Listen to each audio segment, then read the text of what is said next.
Hi friends, welcome back to my channel. Every year మా పాపకు 1 gram gold కొనడం అలవాటు, కానీ ఇయర్ కొనలే నేను. సో ఇట్లా తన బర్త్డేకి అమ్మమ్మ, తాతయ్య, నానమ్మ వాళ్ళు ఇచ్చిన మనీ ఉంటాయి కదా, కొంచెం కొంచెం స్మాల్ అమౌంట్ అన్న అవన్నీ కలిపేసి ఒక 1/2 గ్రామ్ కాయిన్ తీసుకున్నా. అంటే తన ఉండిలో డబ్బులు కూడా కొన్ని ఉంటే అవి వేసేసి తీసుకున్నా. సో చూడండి ఎట్లుందో, కనిపించిందా? చూసేయండి. జిఆర్టీలో తీసుకున్న కాయిన్ ఇది 1/2 గ్రామ్. మా పాప వెనకాల మాట్లాడుతుంది. సో దీని ప్యూరిటీ కూడా మీరు ఇక్కడ చూడొచ్చు.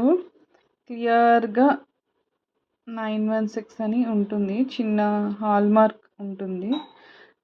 సో ఇట్లా ప్యూరిటీ 1/2 గ్రామ్ కాయిన్స్ కూడా మనం చెక్ చేయొచ్చు. చూడండి 916 జిఆర్టీ అని ఉందా.